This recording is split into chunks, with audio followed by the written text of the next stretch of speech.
Hello, everybody. Welcome to part 3 of my recurrent floaters journey, repeat vitrectomy surgery journey. And for this video, what I'm going to be talking about is the reluctance on the part of the medical community, or should I say retinal surgeons in particular, to perform or advocate for this procedure. I'm going to touch on 4 primary reasons as I see them, and hopefully give you guys a couple of tidbits that might help if you know this is something that you want to do and you want to pursue, what might help you in terms of getting someone to do the surgery on you and ultimately having the outcome you want in terms of having the surgery performed. Now, that said, one thing I want to make abundantly clear, this is a procedure that has risks. I'm not a medical professional or in any capacity, much less a retinal surgeon, and this is not my advice that you should go do this. I think that this is something that I know personally how annoying floaters can be and how appreciative I am that there's a surgical option out there. And if it's something that you know for sure you want to do and a doctor tells you it's safe to do, I hope that Godspeed, you were able to get it done and you have a great result. But this isn't to suggest that this is something that should be entered into lightly, and just because I'm giving help on how to maybe go about doing it, that it's automatically right for you. So weigh that really carefully, because the 4 reasons I'm going to talk about. Number 1, first of all, this just isn't there's just a lot of surgeons that just don't do this. I mean, they might perform vitrectomy, but they do it for other reasons. And I've touched on that in other videos to focus on really major serious complications in the eye, like a macular hole, like a retinal detachment, a host of other things that they have to fix. The vitrectomy is a means to an end in terms of giving them access to the back part of the eye and be able to repair or perform surgery on what they need to do, what that other major complication is. Vitrectomy just gives them the ability to then go do that, as opposed to the vitrectomy itself being the ultimate procedure, which is what it is for floaters. So my point in saying that is, if they don't do it for floaters, you go to a certain practice or a certain doctor and they say, this isn't even something I perform. Well, you're not going to change their mind. They're not going to say, well, I've never done it in my 30-year career. I never planned on doing it, but Mark came in and wants it done, so I'm just going to do it for him. I mean, it's not going to work like that. So there's just a lot of surgeons that just do not do this procedure, and there's good reasons for that. I'm not saying that they all should, but you're going to meet with, most likely, practices and doctors that do not do it, and really it does not matter what you say, they are not going to perform it on you. So know that going in, and find a practice that's willing to at least entertain it. And I bring this up, it's important, because when I had my first surgery done, I live in North Carolina, I needed to go to Virginia for the procedure. But I was only going to stay in Virginia a week. I knew I was coming home to North Carolina, and I had to do my follow-ups in North Carolina. I wasn't going to keep going back and forth. You could, but that wasn't my plan. So I wanted to have a local retinal surgeon to monitor the health and progress of my eye and give me the all clear, or if it needed to be, if there were any emergencies coming up, he would notice it, etc. So anyway, he tried, he said he didn't recommend the procedure. He thought it's too risky, what have you, but he was willing to perform the follow-ups for me, and I dutifully went to him weeks and then months and even years after the first procedure. And I asked him, now that you see how satisfied I am and how back to normal my eye is, does that change your mind about this procedure? Would you consider doing it on my other eye? Would you consider advocating for it? You thought I shouldn't do it. I had a good experience. I have a good net result. And he said, no, there's no way I would do it.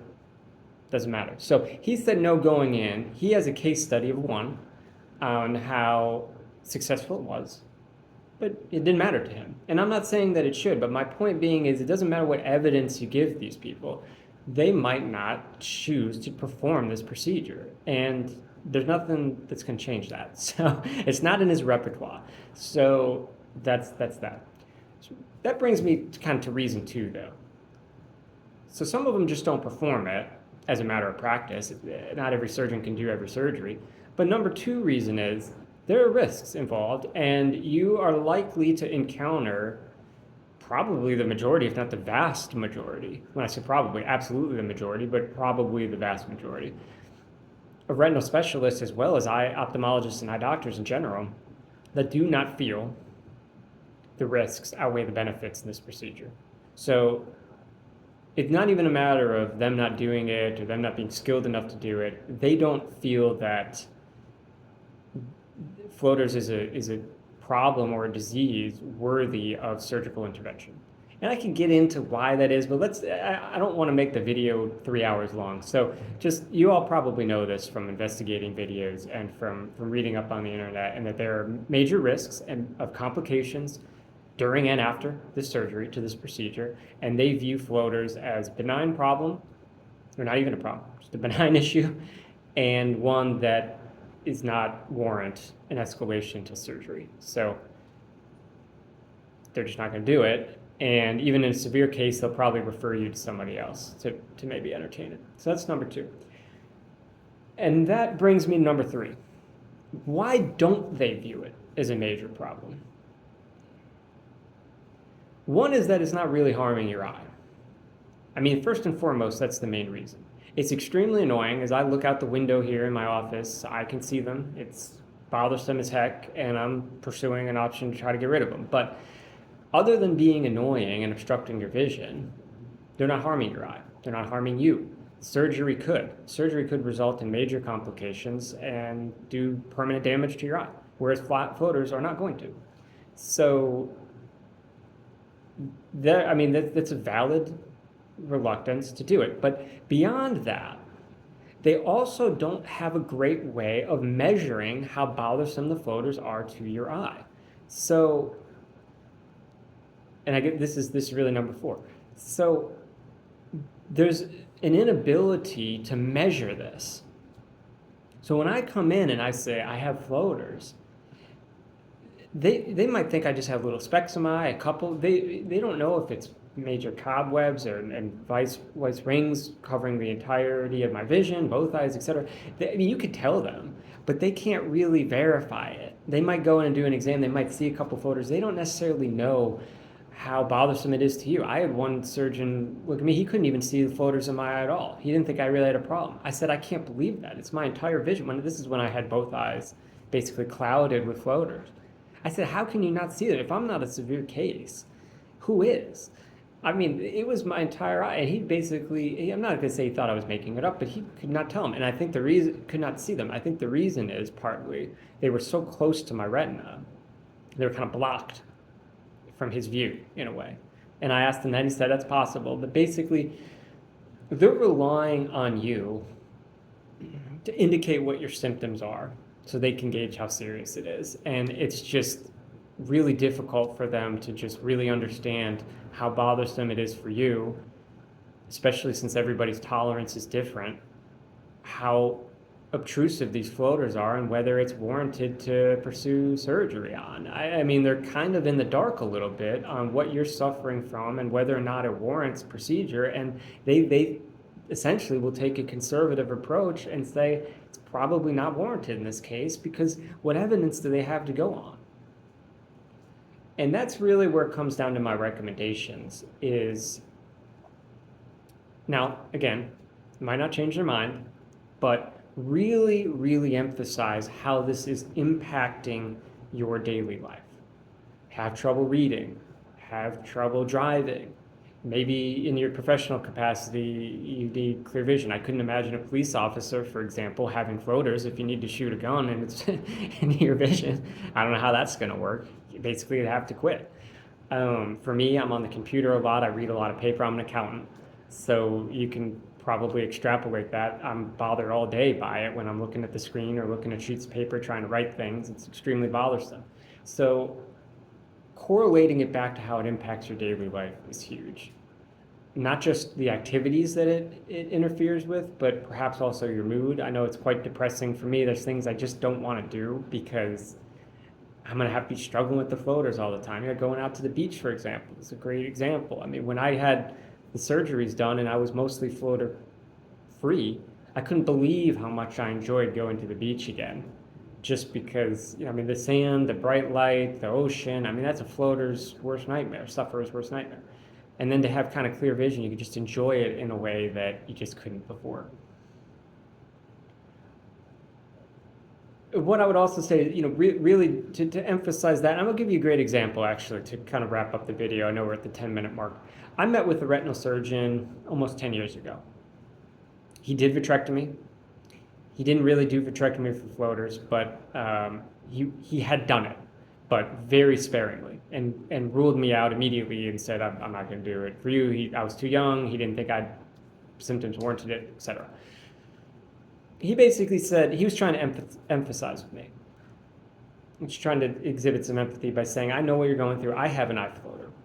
He said, I notice it in the morning when I take a shower, and that's the only time really that it bothers me during the day. But I see it. I know that it can be annoying, but it's something you have to live with. He's like, most of the day I don't even notice it. And he was saying that to try to emphasize. Keep pronouncing that word wrong, but to try to show me empathy, to try to show he knew where I was coming from. And my point in that is I just kind of rejected that whole thing right out of the gate. He didn't really understand eye floaters and what I was going through, because I have small ones as well. If I had one little eye floater, I wouldn't look at surgical option. It wouldn't bother me at all. This is not something that, and you know what I'm talking about if you're watching this video. You have one that you notice once in the morning, and then throughout the day you don't notice it anymore, and you don't think it's a big deal. That's his lived experience. And I'm not gonna argue with that, that's what he experiences. But if that's what he's extrapolating out on whether or not he should be performing the surgery, there's just no way of getting through that, because this is something that I notice every 10 minutes or every hour, every single waking day of my entire life. So for him to say, I know what you're going through, I notice one in the morning and it's annoying, but then I don't bother me, he doesn't get it. If you know what I'm talking about then. I mean, we're driving, we're reading, we're doing any type of physical activity, we're going outside for a walk, we're gonna notice it straight away, and we're gonna notice it. I mean, how are you gonna go a few hours without noticing it? Pretty much impossible, unless you're indoors. So, point being, they don't all have a great frame of reference in terms of what we're dealing with. And how could they? If they don't know from personal experience and they can't see them in my eye, I mean, how are they going to know? But that's the challenge that we're up against. And it's really incumbent upon you to get the message through to the doctor you're meeting with, how this impacts your daily routine and your daily life, in order to get them to try to consider it. Because if you're relying on them to simply understand the problem and how annoying it is, good luck. So anyway, didn't want this to be a total downer, but I wanted to help give some context in terms of why this is so challenging, and hopefully what might help you in terms of meeting with the right specialist and making the most informed decision, because those are 4 hurdles that you're going to have to overcome, and they're all valid and they're all important, but understand them going in, and hopefully these are some ways to kind of get around it. So next video, I am going to talk about how the follow-ups with the retinal specialist go, and I will keep you guys posted on whether or not a repeat surgery is viable for me. Take care, everybody.